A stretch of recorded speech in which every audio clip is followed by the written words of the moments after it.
Okay, good morning. So we'll get into today's session. Today's session is genome mapping. Okay. Um, so first, we'll see the contents for today. That is, oh, sorry. I think I've put the wrong one. Okay. So we'll see what we have learned in the previous session. That is lecture 3. We have learned that there are several genomic elements which are present in a genome, and we have seen what is the role of each element and what are the names of each element. And we have learned that these are the elements of the genome with these percentages. And what we have learned is, so there are coding reasons and there are non-coding reasons. Coming to the non-coding reasons, that these are the tandem repeats, transposable elements, retrotransposons, DNA transposons, and pseudogenes. And coming to tandem repeats, we have seen that there are two types, mini satellite and microsatellite DNA. And coming to transposable elements, there are two types, class 1 transposable element and class 2 transposable element. And coming to retrotransposons, we have seen that there are two types, long terminal repeats and non-long terminal repeats. And in non-long terminal repeats, we have seen that line signs, that is long interspersed nucleotide elements, short interspersed nucleotide elements, then PLEs, Penelope-like elements, and DRS elements. So this is what we have learned in the previous session. Okay. So now we'll see what is here in this session. Okay. So we have genome, and we said in genome these are the elements what we have. These are the elements what we have. If these elements are present, now how do you know where these elements are present in a genome? Because whatever we have talked in genomic elements previously in the previous session, we have talked that they are actually present, but whatever we are talking is abstract. We don't know what is the reality of the elements of each one in the genome.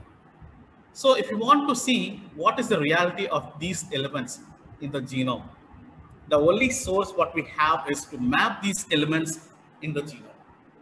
Okay, and that is actually known as genome mapping. So what is genome mapping here? So genome mapping is just a place, is to place a collection of molecular markers, nothing but the genomic elements, on the respective positions on the genome. That is nothing but genome mapping. Okay, so we are trying to see where these elements are present in the genome with respect to position.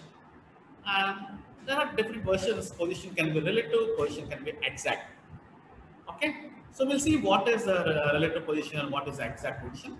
But at this moment, remember that now the next section is connected to mapping all these elements onto the genome. Okay, mapping all these elements onto the genome and to the position also, and that is known as genome mapping. So genome mapping is to place a collection of molecular markers. Markers for earlier days were nothing but the elements what we have seen in the previous session. Okay, so is to place a collection of molecular markers. You can see in places you can write as genomic elements onto the respective positions of the genome. So on the genome, we'll try to see what are there. Okay. Now, what is the importance? So if you map the genome, what do you know? So like any other map, so we have seen, you people might have aware of the geological maps, I think, but the maps of any country, or you are already using the geological maps for your navigation, that is, and using your GPS. Okay.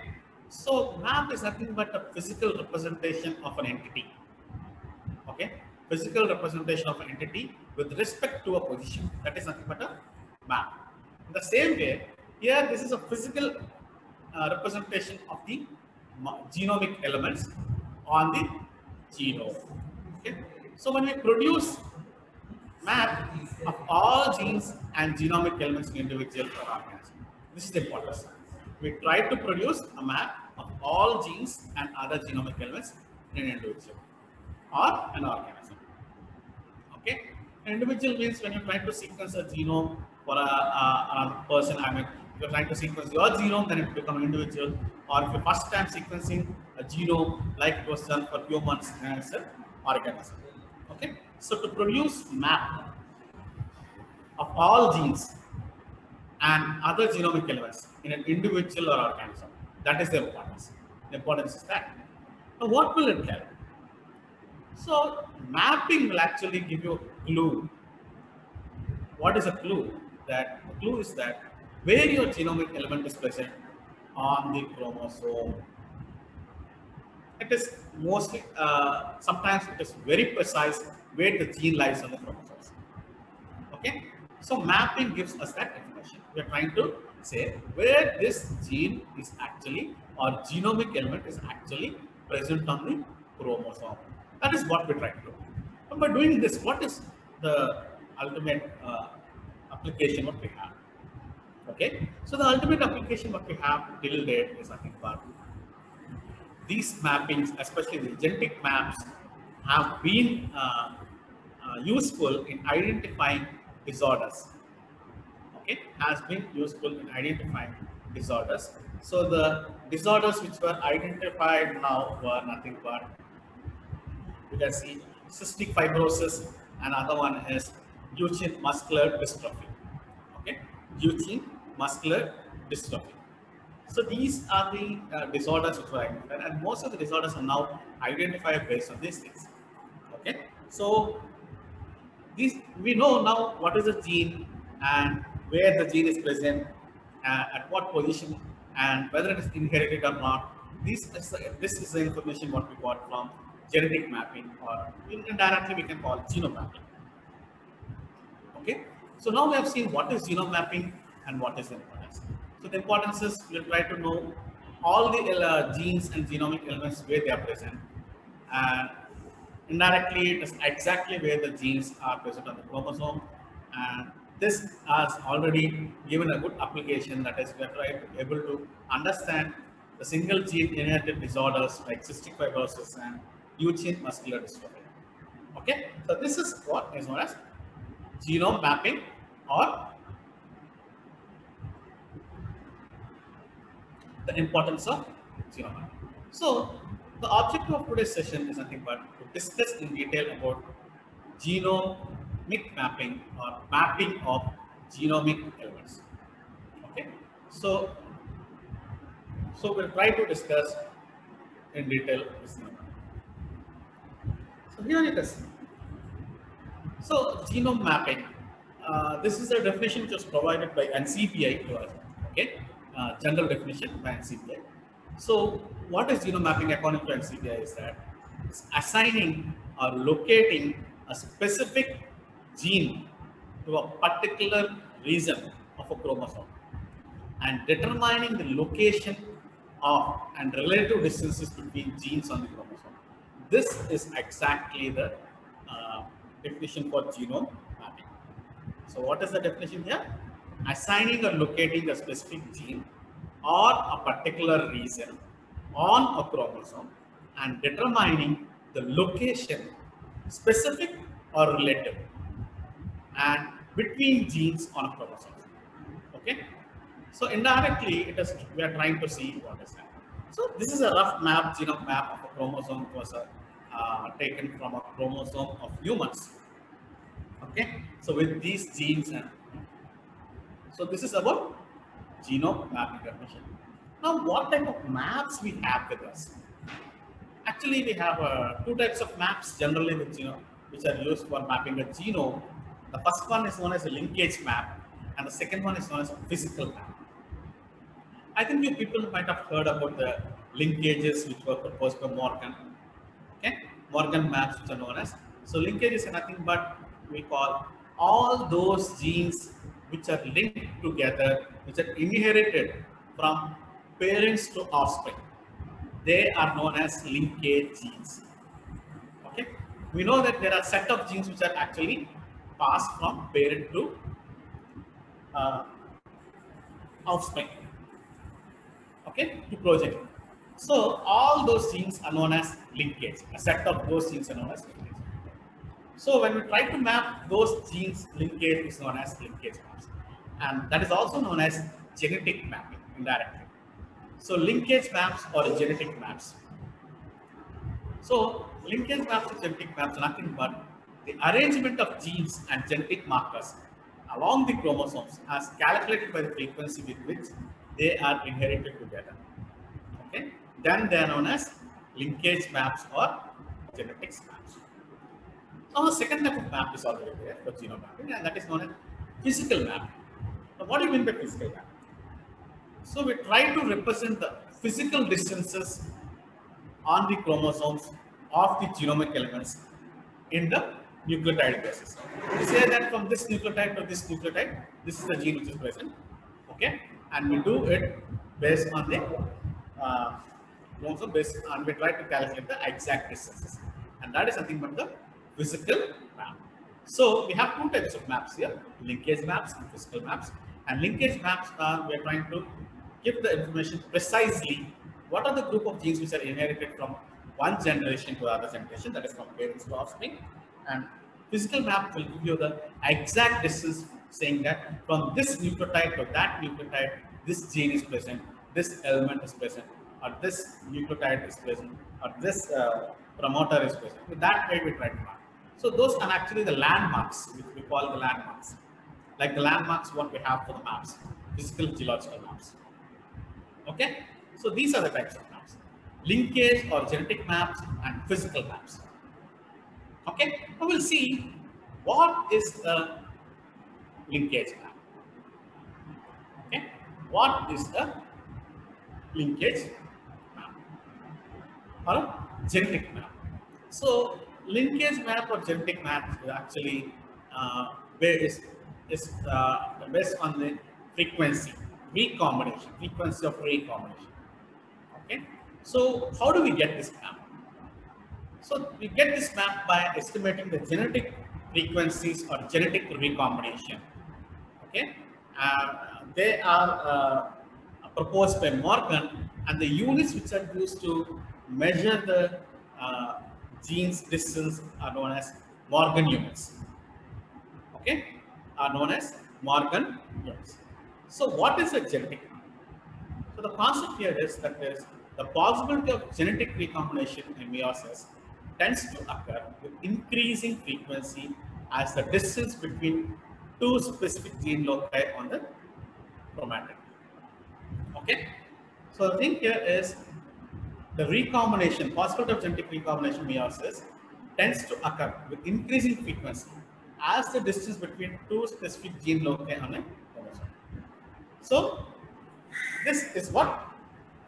So genetic frequency or genetic recombination is actually linked to this linkage, and this increases chance when the distance between them is on low.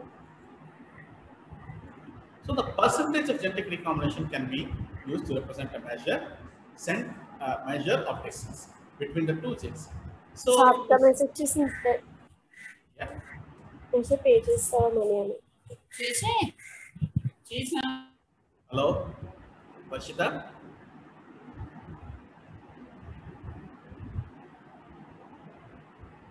Okay. So the percent of genetic recombination will tell that this gene is recombining or can recombine with that gene's place. That this gene and that gene can be at a so and so position. So in that way, we are trying to measure that. So the percentage of genetic recombination is used here to measure the distance between two genes. Okay, and the frequency of crossing over between two loci is directly related to the physical distance between the loci, and this is what we are trying to use it. And this is actually the concept of mapping. And 1 unit of map distance is therefore equivalent to 1% of crossing over. So if it is 100 units of map distance, means it is 100% crossing over. Okay, so that is how we try to measure the distance. Now, all these units are actually given in Morgans, and this was proposed by Hunt Morgan, Thomas Hunt Morgan, a famous Drosophila genetist. Okay, and now we try to measure them as centimorgans, cm. That's the unit what we use here. Okay, so if two loci are with 1 centimeter Morgan apart, that means then a crossing over occurs between them only in every 100 meiosis on an average. That is, for every 100 meiosis, there is a one chance of this recombination. That is what you have to remember. If two loci are at 1 centimeter apart, means 1 centimeter Morgan means the frequency, the recombination between them can occur at only for every 100 meiosis. So we know that meiosis occurs. So each and every time one meiosis occurring means there is a cell division. And if 100 meiosis are occurring, then there is a chance that these two genes will try to cross over. And this is what is known.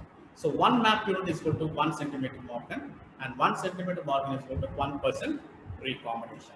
This is the fundamental thing what we have to remember. Okay. In the same way, if two genes recombine with a frequency of 2.5%, then they're said to be located at 2.5 map units apart. Okay. And in humans, when centimeter is known to be like this, it's approximately equal to 1 into 10 to the power of 6. Okay. 10 to the power of 6 Morgan.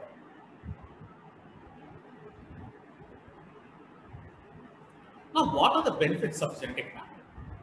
We have seen that we are mapping them, and we have seen what is the distance between how we are doing. So the distance one gene another gene is 1 centimorgan. That means those genes can recombine at 1%.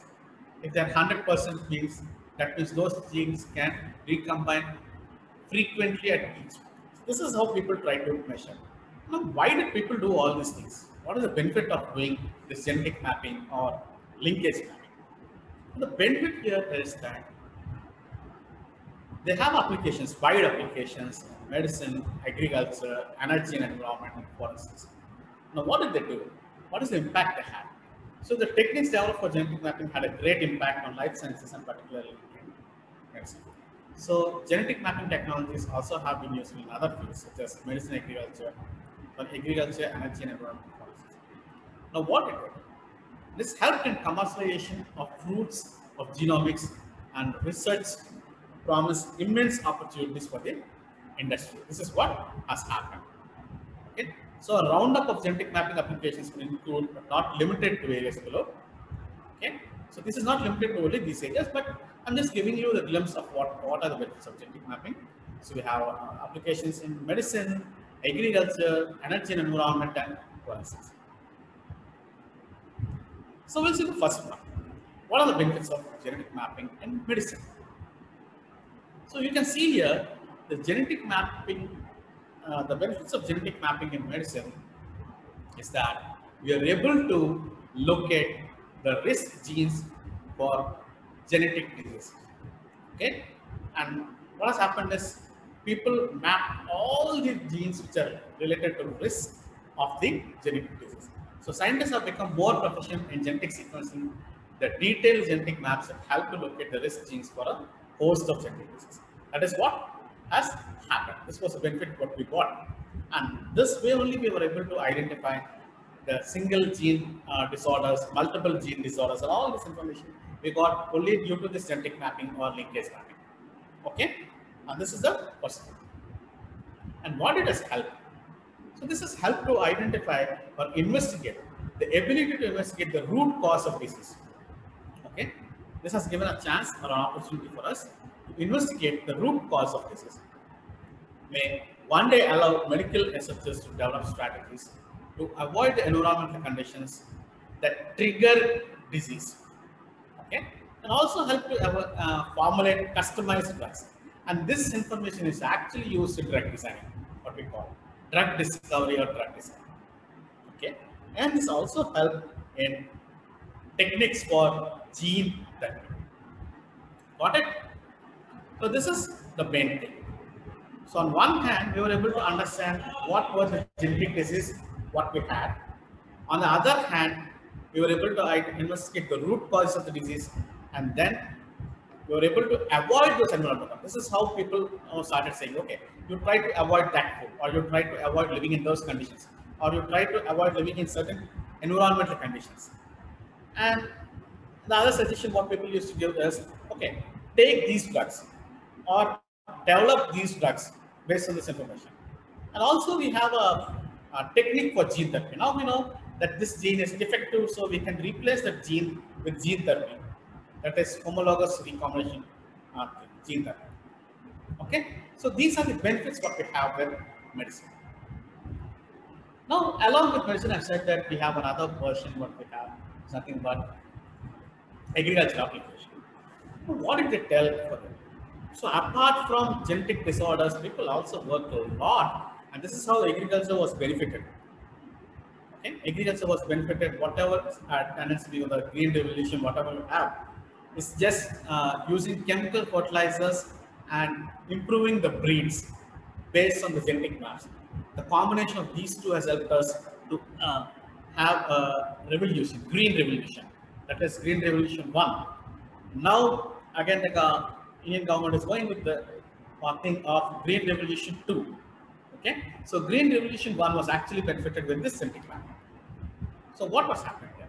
So knowledge of the genetic maps of plants and animals have led to the development of agricultural crops and animal breeds that are more nutritious, productive, resistant to disease, insects, and drought. This is what has happened. Okay, so people are able to develop these breeds, especially, which are actually more nutritious coming to plants, even animals, okay, which were going to meat. They have become more productive, yield has increased, and coming to plants, they are resistant to diseases, resistant to insects, and resistant to drought. This is what we have gained by this technique.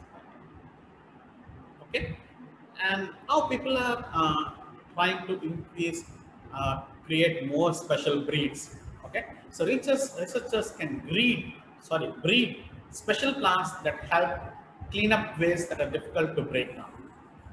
Okay, now people are trying to breed plants which actually grow on these wastes, which are actually difficult to break down. Okay, and these wastes are actually taken up by the plants, and the plants can grow well. And this is what is happening now. Okay, all this is possible only because we have the information of the genetic maps of those plants and animals. So these are the agricultural applications. Okay, and now we'll see what are the other applications that we have in energy and environment. You can see that. So in energy, that is, especially in production of biofuels, we have seen that microbes have been mapped, and we are able to see what are the genes which are responsible. And by genetic engineering, we have transferred those genes into those microbes and started producing biofuels. And the other example is nothing but the superbug, which was nothing but which was used to reduce the toxic waste, nothing but oil spills on the oceans. Okay, and now people started using this environmental friendly products in industrial process. Okay, and people also started using these in environmental friendly products and even in industrial process also. So all this is possible because we have identified the genetic maps, we have harnessed them, we were able to transfer the genes based on the principle of genetic engineering, and then use them in eco-friendly and industrial processes. Okay, so these are the benefits which we have under energy and the environment. The other benefits what we have in forensics. So as we are able to map them, that is, I said previously, we are able to identify the repeat elements, nothing but the lines, signs. Okay, we look at long interspersed nucleotide elements and short interspersed nucleotide elements, microsatellites, and mini satellites. All these four actually have a very good role in crime investigations, paternity tests, and identification of the relatives. Okay, so this was possible only because we have genetic map has given us the information that how we can identify the two relatives. Okay, and this can be done if you know where the microsatellite, where the mini satellites, where the lines, and where the signs are there, and that gives us information of the two relatives. So people started using this information. I think you already knew how this is used in forensics. Now, how this is also being used in other forums. Okay, so the technique can also be used in organ transplants to achieve better matches between recipients and donors and minimizing the complications and maximizing the use of donated healthy organs as scarce resource. So this is also used in this one. So before going for donor transplants, okay, organ transplants, people started looking at the map or the matches between the recipient and donor and see if it's matching more, that means their complications will be minimized. So, and this can lead to maximize the use of donated organs.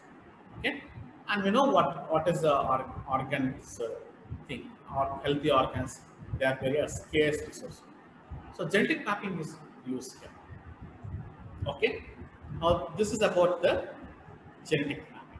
Now we have the second type of mapping, that is nothing but the types of physical maps. So before getting into the physical maps, so we have seen what is the genome mapping, what are the types of maps, and in types of maps we have seen what is genetic map and physical map, and now we have seen what is a uh, genetic map, what is the fundamental concept of genetic map, and what are the benefits of genetic map.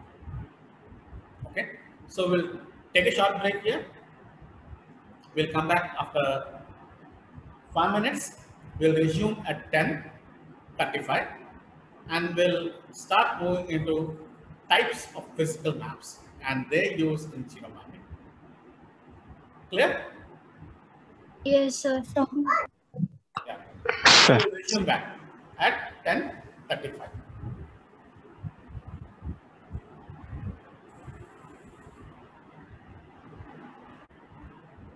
Yes, sir. Yes, sir. We have Yes, learned sir. about this Yes, sir. Yes, sir. genetic map. Now we'll look at the physical map. Okay, so coming to physical map is nothing but relative positions of the genomic elements on the genome is known as a physical map. Now there are three types of physical maps. First one is chromosomal or cytogenetic maps. Second one is radiation hybrid maps, and third one is sequence maps. Okay, so among these, the most important one for us for genome mapping is nothing but chromosomal or cytogenetic maps, and the third one, sequence maps. Sequence maps are the maps what we have seen already while you're working out with the genome X practical. Okay, that is a sequence map, and for that only we require genome sequencing. And now we'll see chromosomal or cytogenetic maps, which was actually done earlier. Okay, now what is actually chromosomal or cytogenetic map? So chromosomal mapping is nothing but construction of those maps on different chromosomes. Construction of those maps on different chromosomes. That is known as chromosome maps. And what is cytogenetic map? Because we are saying chromosomal or cytogenetic maps. That means both are more or less similar. They are one kind of maps. Now, what is the other way of doing this? Okay. So when you do the genetic mapping for the chromosomes, then it is known as chromosome mapping. At the same time, when you just look at the chromosomes, I think the people are aware of this chromosomes. There are two areas of the chromosomes which are known as heterochromosomes and euchromosomes, or the euchromatin region or heterochromatin region of the chromosome. When we try to map them, then on the chromosome along with the genetic elements, then that is called as a cytogenetic map. Okay, so what is a cytogenetic map? So cytogenetic map is nothing but visual appearance of the chromosomes once stained and examined under a microscope. Okay, so particularly what does it give is here is there are two types, light bands and dark bands, which give each of the chromosomes a unique appearance. Okay, which give each of the chromosomes a unique appearance. This is actually what people used to do with while developing the cytogenetic maps and while telling the genetic counseling, which was actually previously proposed based on this, because when you look at the cytogenetic map, they used to identify whether any defects can be seen on the chromosomes that can be linked to the embryo of the individual. Okay, so with this, we can see here that cytogenetic maps are actually common. And so, it's chromosome mapping or cytogenetic mapping are used to locate the elements on the chromosome and chromosome wise. Okay, so this is about chromosomal or cytogenetic. So now we'll see an example of this cytogenetic maps, especially for human. You can see here. Okay, so each one there is a particular banding pattern, there is a particular length. You can see all the chromosomes which are related like this. So when a genetic counseling is done for an individual or for a pair, then these are the maps which are referred, and from these maps people can identify whether there is any defect in them based on these things. Okay, whether in autosomes or in the sex chromosomes, whether there is a defect or not, people can identify them and so. And this is what was mostly done in genetic counseling. Okay, so this is about cytogenetic. Now, how a chromosomal mapping is done in like an individuals like us, I mean, which are having 2.3 million base pairs, or so you can say 3 million billion base pairs of nucleotides in them. Okay, so how this is done? So there are two methods which are actually well known and used, which is one is known as chromosome walking, another one is known as chromosome jumping. I should say this chromosome walking, another one is chromosome jumping. Okay.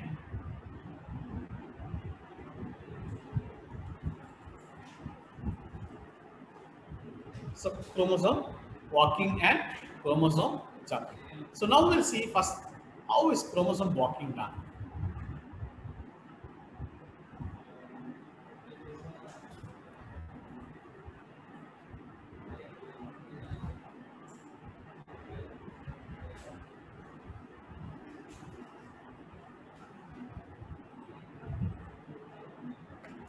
Okay.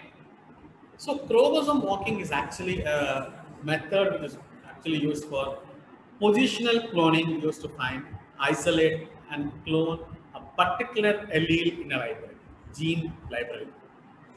Okay, a particular allele in a gene library. That means we know where is that gene, where it is located on the chromosome, and if you know that, what we can do is using a PCR, you can easily clone that gene, okay, of a particular interest by referring to the gene library which is available for humans. Okay, so people, you might have already known that for each and every gene in humans, we have a genomic library. So whenever you ask something, people refer to the genomic library, and based on that, we are trying to get the primers to amplify them. Okay, so chromosome walking is actually helped us in cloning those genes which actually work. And this cloning of a particular gene or a particular part and that allele is known as positional cloning, because we know the position and we're trying to only clone exactly the same gene which is present at that position. That's what is known as positional cloning. So chromosome walking was actually developed by three persons here: Bender, okay, Spearer, and Hopkins. In 1980s, early 1980s, they developed this method, and this now is well used for mapping any genomes. Okay. And there are more also. Apart from this chromosome, there are variations in the chromosome walking.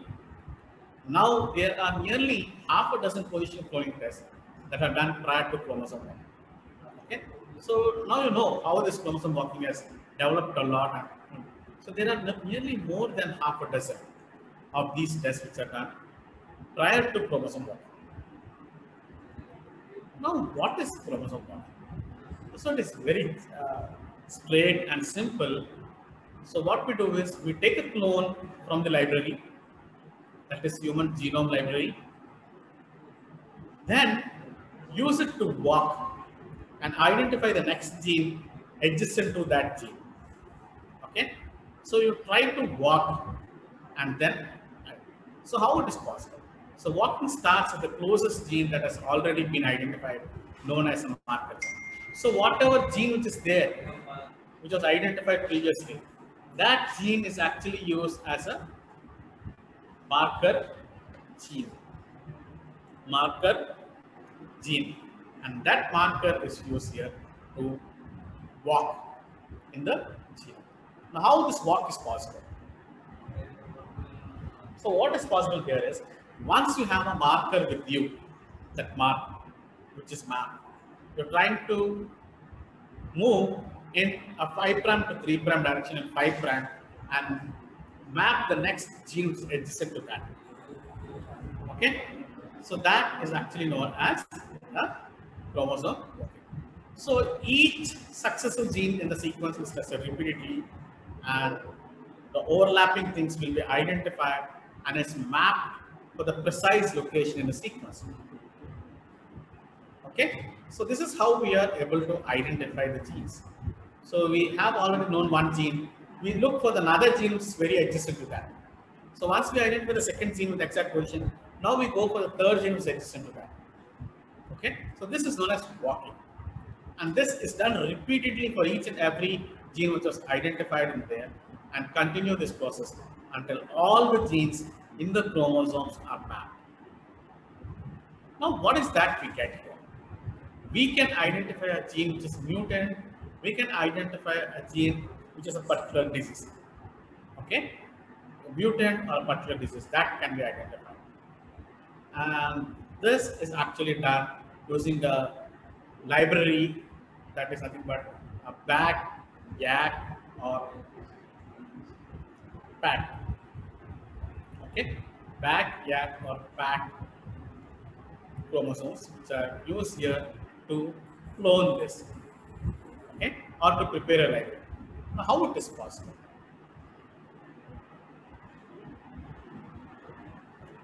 So that is actually possible by a mechanism which is known as hybridization. So we know that we already have a fragment, R gene, okay, and we have another fragment which is 50% similar to R gene and 50% similar to the adjacent gene. Okay, we'll take that as a probe, and we allow it to hybridize with your genome. Then it will bind and go there. Then you can identify that this gene is present at so and so. So when you label it, that probe, and visualize them either in the radioactive material or an enzymatic activity, then you can. So hybridization is actually the principle which is used here to identify that gene. Okay, and this actually gives you a signal, and that signal, whatever you get in this hybridization, is known as positive hybridization signal. Okay, that are given by this probes, and we use new probes to continue the walk. Okay, and now the general library, there are about 96 clones the library consists of, and each clone contains a different enzyme. So probe may have genome-wide replication of sequences. So once you do this, you can repeat this procedure till the length of the chromosome, and you can also use a PCR to identify. So once you use hybridization probe, so here you can see here. Now you can see here A, B, okay, B, B, C, C, D, D. So it is nothing most dominant and recessive allele, dominant and recessive allele, dominant and recessive allele of C, A, B, C, D, and A. So now what we know is, we know that A is present. We want to identify where is the recessive allele of this A. We know the dominant allele. So what we have taken is, we have taken the probe of this dominant allele, okay, and we have probed it in the genome. Then you can see here the dominant allele has probed and has hybridized with the dominant. At the same time, the fragment which is there with the dominant allele can also hybridize with the recessive allele. So you can see here this 14 kb probe is actually binding to both dominant and recessive. So in this, you have identified dominant and recessive, which are existent together.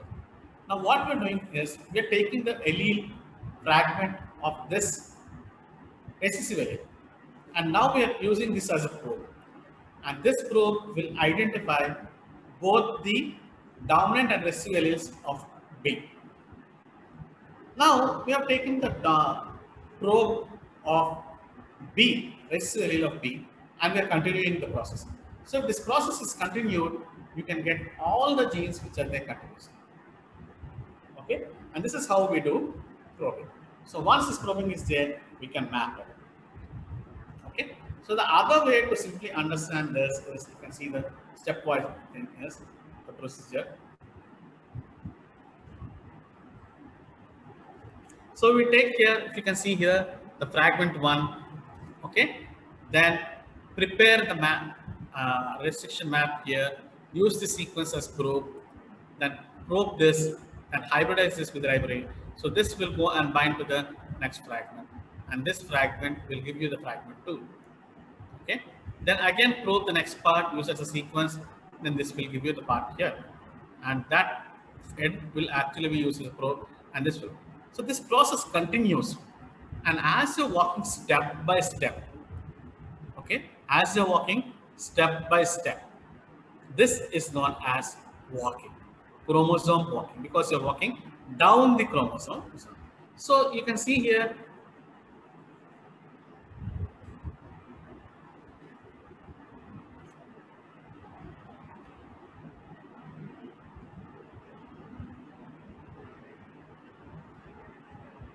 we have chromosome fragment 1, fragment 2, fragment 3, which are derived from this. So you can see here the fragment 1, fragment 2, and fragment 3, which we got, and these are derived here.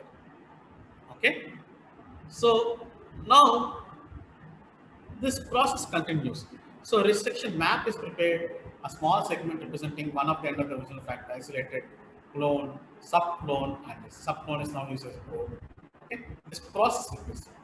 So restriction mapping, preparation of the probe, and hybridizing the probe, and repeating the probe.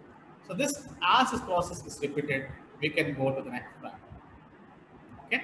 So now the clone identified in that way will be used as a probe for the next. So this process continues, and we can identify. So what is the application here? Same thing like genetic map. We can understand genetically transmitted disease which are there, and we can understand the mutations. So chromosome walking is actually used in discovery of SNPs, which are known as single nucleotide polymorphisms of different organisms. Okay, single nucleotide polymorphisms of different organisms. So this is what we have learned with chromosome walking. Okay, so the next step is chromosome jumping. Now, before getting into the chromosome jumping, we'll see what are the limitations and how the limitations of chromosome walking were overcome in chromosome jumping. Okay, so the first limitation what we have in chromosome walking is speed we walk. You know that when we walk and we jump, there is a difference in speed. In the same way, chromosome walking is actually limited, and we can only map the chromosome in shorter times, very small fragments. Okay, so that is the way. Speed of chromosome walking is very low. And the other limitation is when we have a repeat sequence, because I said coding part is only 3% and others mostly are repetitive elements, and those repetitive elements are actually most difficult. Okay, so chromosome walking was made difficult due to these limited of repetitive sequences. Okay, so if the markers are too far away, it was not a viable option. So chromosome walking could easily be stopped by unclonable sections of DNA. So whenever there is a reason where we can't clone it immediately, there the chromosome walking is stopped. But people are able to identify the genes randomly here and there. And that's why chromosome walking was not able to give a complete map for individuals, but we were able to map the genes or genomic elements which are present. Okay, and this chromosome walking, this problem was overcome and was achieved with the advent of chromosome jumping by Marx in 1989. Okay, so which allows the skipping of unclonable sections of DNA. So whatever problem we have due to repeated sequence, that is actually overcome and used in a better way in chromosome jumping.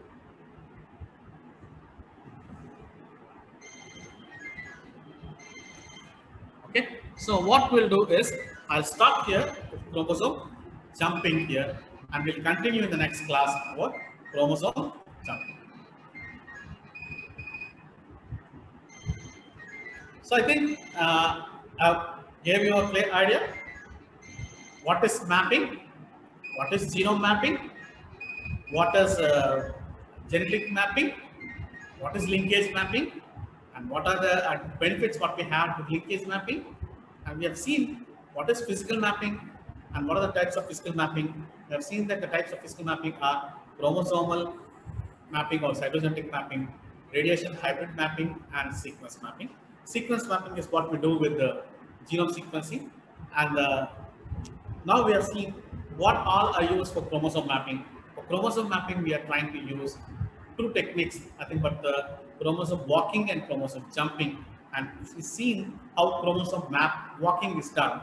That is, we take probe 1, we take the last part of the marker, then we make a restriction map with the last part of the marker, then we clone that marker apart from the restriction mapping, then we develop a probe and we use that probe for hybridizing. Okay, and with this we are able to walk and identify the adjacency. But the main problem with this is you are not able to do it when there is more gap between gene and a gene. That is, there are more repetitive elements between a gene and a gene. So this is overcome by chromosome jumping, where the repetitive elements are skipped and the genes can be found. And this was done by Marx in 1989. And we'll see how chromosome jumping has solved this problem of mapping completely the chromosome. Okay, so the next class we'll see what is actually chromosome jumping and continue with genome sequencing strategies, I think, but genome developing the sequencing maps. Okay, genome sequencing maps. So is it clear till here to all? Yes, sir. Yes, sir. Okay, so go through them again through the lectures, whatever I uploaded, the PPT is there. Any doubt, we'll clarify in the next class. Okay, Yes, sir. Yes, sir. so bye. Thank you and have a nice day. Thank you, sir. Thank you, sir. Thank you, sir. So in the meanwhile, I'll try to do one thing. I'll just summarize whatever we have seen in the previous class. Okay, so what we have learned is what is genome mapping and what are the types of genome mapping. Then in types of genome mapping, we have seen two maps, that is genetic map or linkage map, and the second one is physical map. And in a physical map, we have seen three things, nothing but chromosomal mapping, radiation hybrid mapping, and sequence mapping. Okay, and in coming to genetic mapping, we have seen how to make a genetic map and what are the applications when we finish a genetic map. This is what we have learned. And coming to physical genome mapping, we have seen how we can make the chromosome maps, especially the first category. Okay, in chromosome maps, we have seen how we can develop a chromosome map using chromosome walking, and I have stopped here at that we have to learn where and how we can make a chromosome map by using the chromosome jumping technique. So for today, we'll be learning what is chromosome jumping and how we can use chromosome jumping for mapping the chromosome. Okay.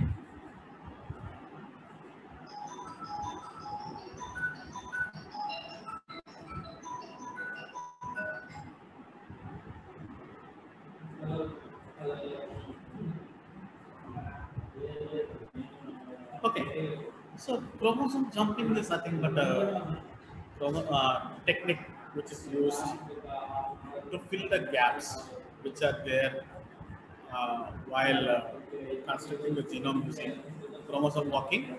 Okay, so the technique of chromosome jumping and chromosome walking are used for constructing restriction maps of genes. So this is what we do generally for chromosome mapping. And chromosome jumping is actually used when there are large DNA fragments which are of 100 base pairs in size. Okay, and chromosome walking is actually applicable to much smaller DNA fragments. So we have seen previously chromosome walking. So chromosome walking is actually used for smaller DNA fragments. But when we want to extend the chromosome mapping for larger fragments, we have to use chromosome jumping technique. Okay, we'll be using chromosome jumping technique. So here it's just a simple approach. What we do here is we make library, DNA library, and we link library to the chromosome. And this has made our very easy in constructing a chromosome map. Okay, so the simple way here, what we call chromosome jumping is something but first prepare a chromosome library, DNA library, and then take each gene or a fragment in the library and link that library to the chromosome. And this is what we call as chromosome jumping. Okay, and here to make this library, we use especially the restriction enzyme, which is known as NOT1, NOT. Okay, NOT1 for humans. So how do we make that?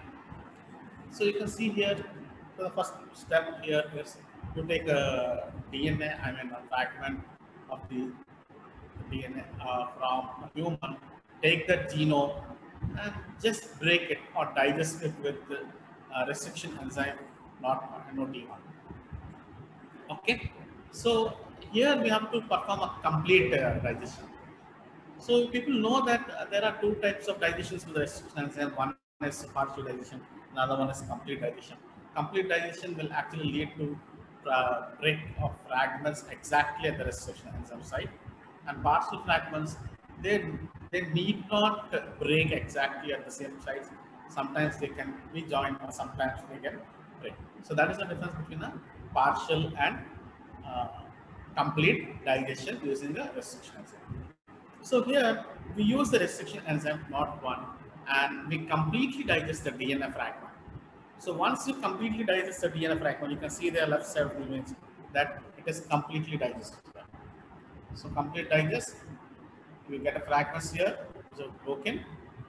Then the resulting fragments are circularized in the presence of marker SUPF. Okay, so what we do is we circularize the marker, the fragments using the marker which is known as SUPF.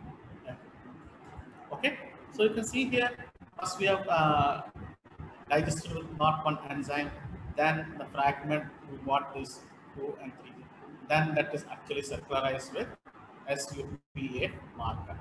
So once that is circularized, then the next step here is we digest it with the BAM H1 enzyme. Okay, we digest this with the BAM H1 enzyme. So you can see here that similarly the linking library clones. So one side we have made the library clones here. So till here I told you now these two steps I told you. So I'll tell you the second digestion here which is there. Okay, so the second digestion what we do is nothing but we make a partial digestion to prepare the linking libraries. Okay, Similar, the linking library clones are prepared, and the genomic DNA is partially digested with frequent cutting enzyme, which is known as SAU3A. And again, the same thing is done here. After the fragments are digested partially, they are again circularized with SUPF marker. Okay, SUPF marker. So you can see here there are two libraries which are generated. One library which is generated with not one restriction enzyme, which is complete digestion of the fragment. A second library which is generated with a partial digestion with the enzyme SAU3A.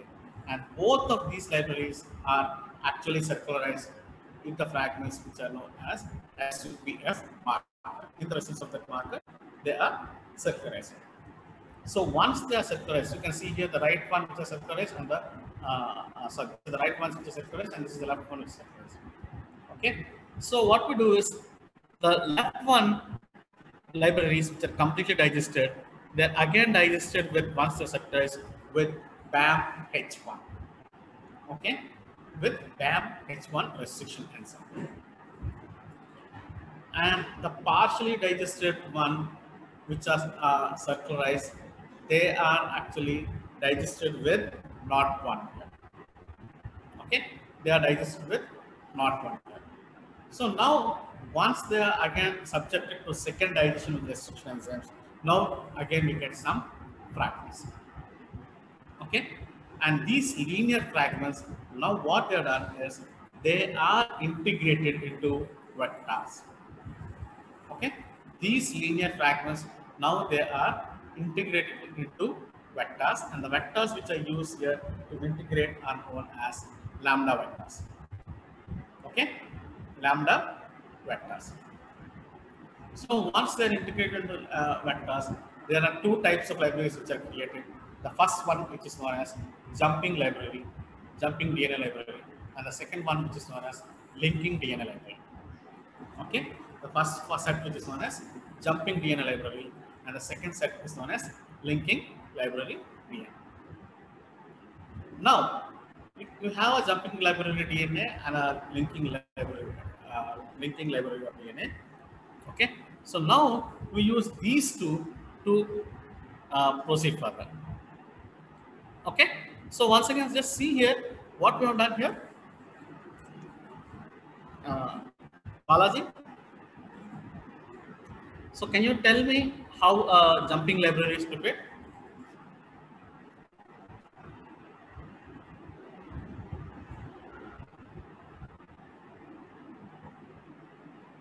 Balaji?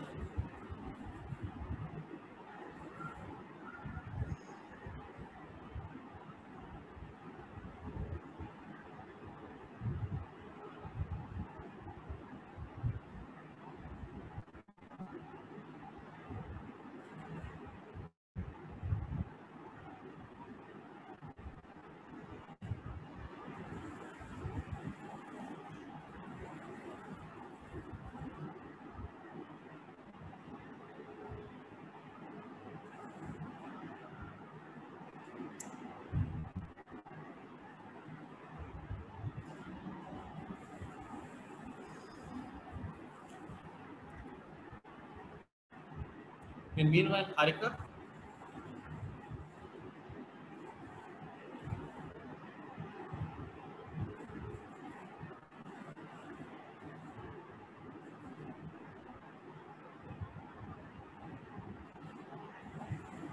Yes, Harika.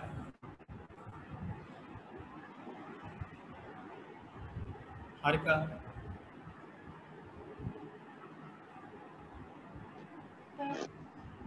Yes, can you tell me about linking library? How we can prepare a linking library?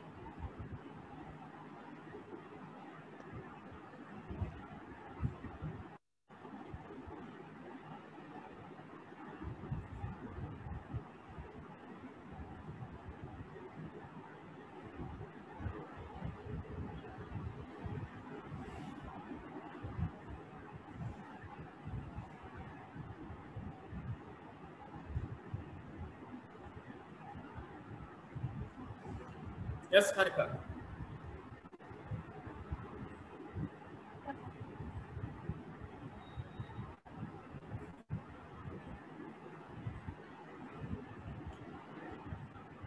Balaji has not joined still.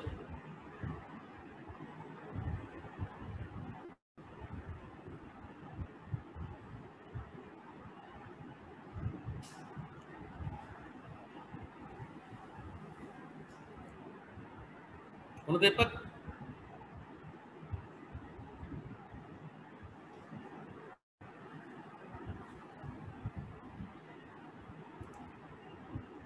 Gunadeepak.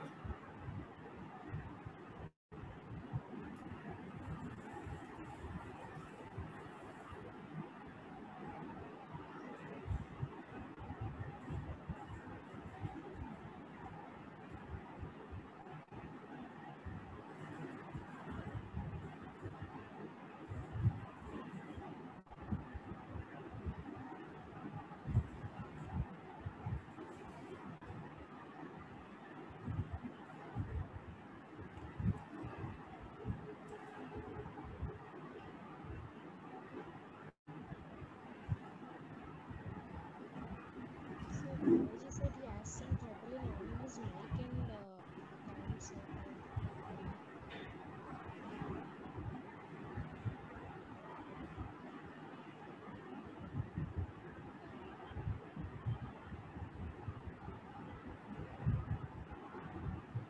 Okay.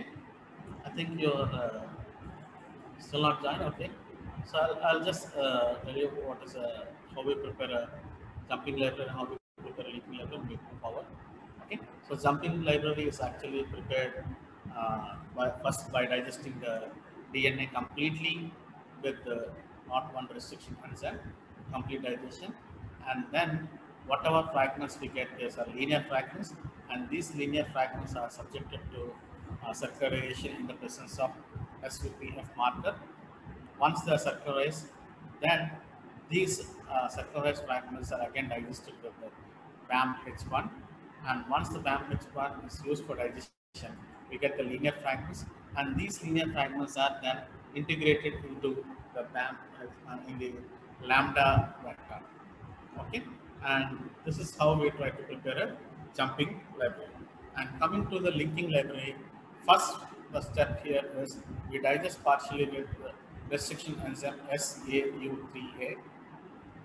Then we get fragments which are uh, broken here, and these fragments which are broken here are digested, are subjected to circularization, okay, in the presence again of SUPF marker.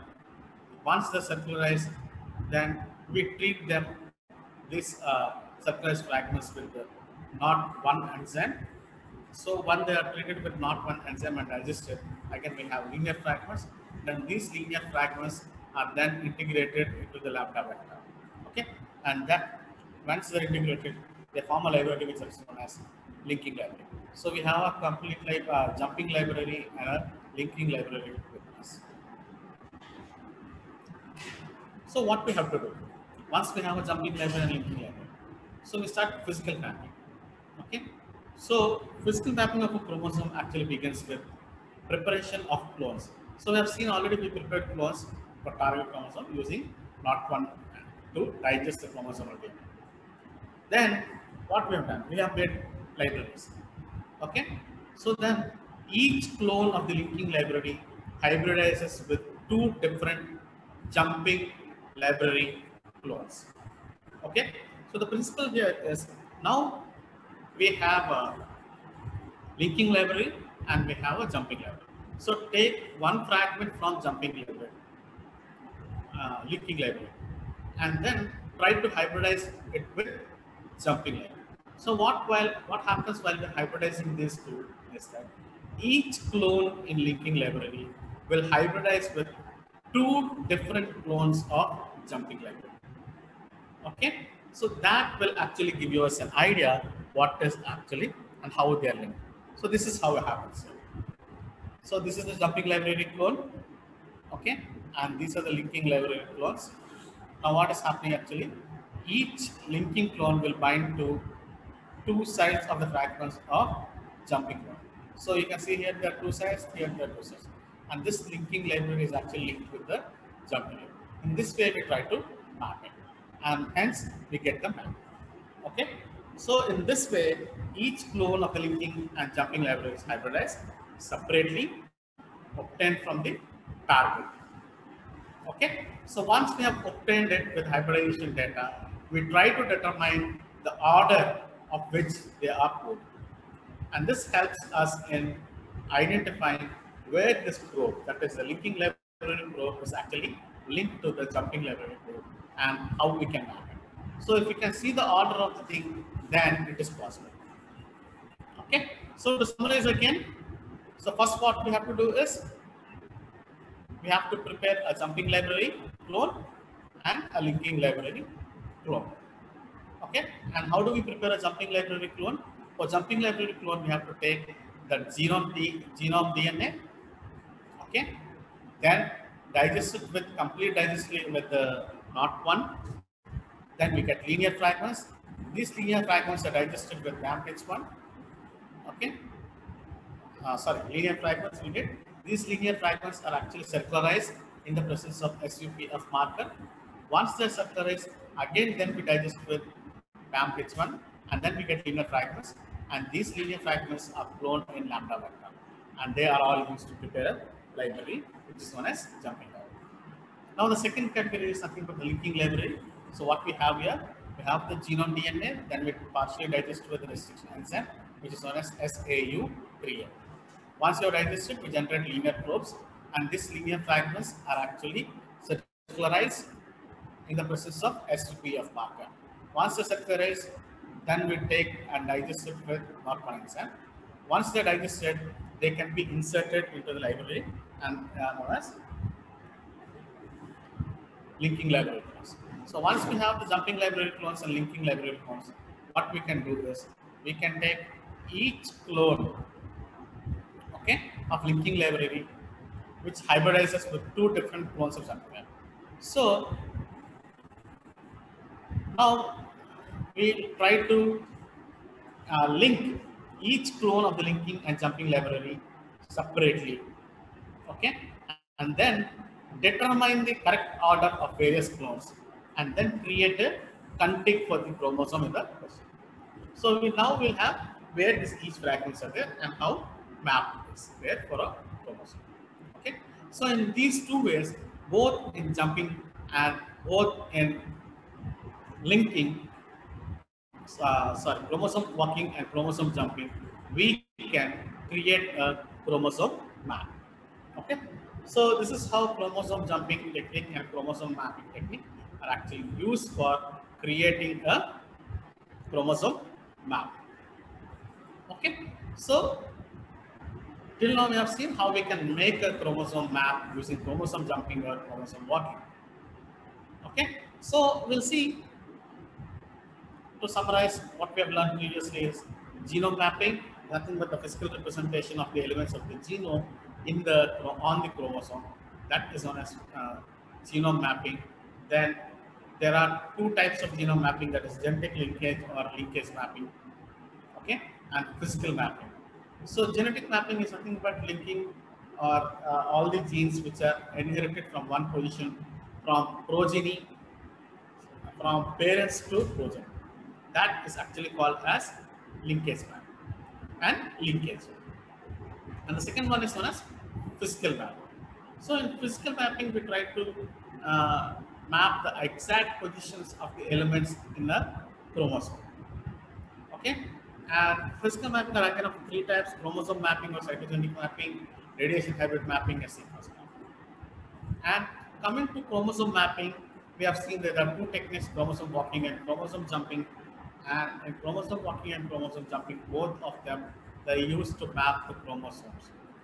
Okay, so this is what we have learned in the genome mapping. And the extension of this genome mapping, which is used here to develop the sequence mapping, is nothing but known as genome sequencing strategies. That is, we sequence the genome and then map it onto the chromosome exactly via sequence. So it is known as sequence mapping, part of the chromosome mapping. Okay, so in the next session we'll learn what is actually genome sequencing strategy and how it will generate a sequence map and how the sequence map is actually useful to us. Okay, so this is what we have covered in genome mapping.